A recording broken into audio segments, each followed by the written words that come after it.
नमस्कार दोस्तों, motivation story box में आप सभी का हार्दिक स्वागत है। आज हम स्टोरी सुनेंगे एक गरीब किसान की। किसी गांव में एक गरीब किसान रहता था। इस संसार में वो बहुत ही गरीब था। उसके पास जमीन का एक छोटा सा टुकड़ा था जिस पर वो खेती करता था। उसका गुजारा अत्यंत कठिन तरीकों से होता था। एक दिन सूरज की गर्मी चरम सीमा पर थी, परंतु किसान हमेशा की तरह खेती में काम कर रहा था। पसीने से लथपथ किसान बुआई के लिए खेत जोत रहा था। इसी बीच खेत में खुदाई करते समय जमीन से एक बड़ा सा लकड़ी का बक्सा मिला। किसान ने सावधानी से बक्से को निकाला। पहले तो उसको समझ में नहीं आया कि बक्से में क्या है और इस बक्से का क्या करे। आखिर उसने बक्से को खेत के बाहर रख दिया और बक्से को साफ करके जो रोटियां वो घर से लाया था वो बक्से में रख दी और अपने काम में वापस लग गया।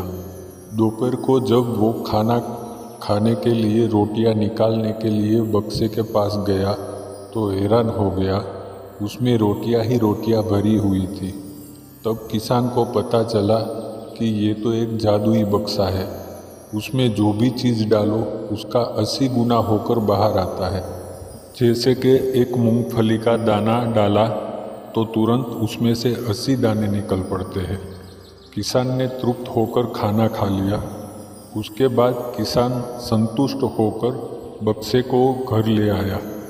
बक्सा मिलने के बाद किसान बहुत खुश हो गया था। उसे लगा कि उसके सब दुख अब दूर हो जाएंगे और वो लालची नहीं बल्कि धैर्यवान व्यक्ति था। उसने बक्से का कभी भी दुरुपयोग नहीं किया था। उसे जब भी किसी चीज़ की ज़रूरत होती थी तो बक्से से तुरंत प्राप्त कर लेता था। समय गुजरने के साथ साथ उसके बक्से के बारे में गांव के जमींदार को पता लगा। जमींदार बेहद लालची था और उसे लगा कि ऐसी ही जादुई चीज़ पर तो उसका अधिकार होना चाहिए और उसके आदेश पर जमींदार के लठेत किसान को पकड़कर ले आए। उसने किसान को धमकाकर कहा, बक्सा जिस भूमि से मिला है वो मेरी जमींदारी में आती है, इसलिए बता उस बक्से पर किसका अधिकार बनता है। किसान बोला, ये ठीक है हुजूर कि यह भूमि आपकी जमींदारी पर आती है, पर बक्सा जिस खेत से निकला है उस पर मैं खेती करता हूँ, तो इस बक्से पर मेरा अधिकार बनता है। बाद में किसान बहुत गिड़गिड़ाया, लेकिन जमींदार ने बहुत धमकाया। बक्सा पाकर जमींदार बहुत खुश हुआ था, मगर किसान का रो रो कर बुरा हाल हो रहा था। जमींदार की तो अब चांदी ही हो गई थी। जमींदार तो जो चाहता बक्से में डालता और उसे कई गुना पाकर खुश हो जाता। कुछ लोगों ने जादुई बक्से की खबर मंत्री जी के पास पहुंचा दी। पहले तो उसे विश्वास नहीं हुआ, फिर उसने अपने विश्वस्त सेवक को बक्से की सच्चाई परखने के लिए भेजा।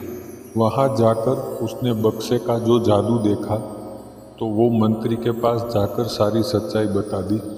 मंत्री ने जमींदार को बुलाया, फिर उसे डराते हुए कहा, हमें पता चला है कि तुम्हारे पास एक जादुई बक्सा है, उसे तुरंत हमारे हवाले कर दो। इसी जादुई बक्से को हाथ से निकलते हुए देखकर जमींदार की हालत खराब होने लगी थी। उसने मंत्री जी से बहुत विनती की, पर मंत्री नहीं माना। बक्सा पाकर मंत्री मतवाला हो गया। विरोधियों को यह अच्छा मौका मिल गया। उन्होंने बक्से के साथ साथ मंत्री के निकम्मेपन की खबर भी राजा तक पहुंचा दी। बक्से की बात सुनकर राजा अधीर हो उठा। वो अपने सेनापति के साथ मंत्री के घर जा पहुंचा। उसने कहा, देश की सारी जमीन राजा की होती है, इसलिए जादुई बक्से पर भी उसी का हक है। मंत्री ने बिना देरी किए बक्सा राजा को दे दिया। जादुई बक्से को पाकर राजा प्रसन्न हो गया।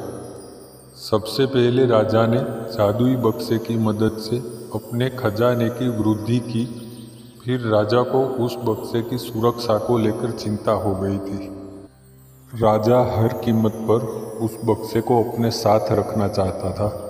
राजा ने सोचा कि इसका रहस्य ज्ञात करना चाहिए कि आखिर इस बक्से में है क्या। यह जानने के लिए राजा उसमें प्रवेश कर बैठा। जब बाहर निकला तो उसके पीछे पीछे 80 राजा बाहर निकले। असली राजा का कुछ पता नहीं चलता था। वो राज सिंहासन में कब्जा करने के लिए एक दूसरे से लड़ने लगे। ये जानकर किसान को बेहद दुख हुआ। वो अपने आप को कोसने लगा कि कितना अच्छा होता कि मैं बक्से को ज़मीन में ही गड़ा रहने देता। दोस्तों, इस कहानी से हमें ये सीख मिलती है कि जो चीज़ हमारी नहीं होती वो हमारे पास कभी नहीं रहती।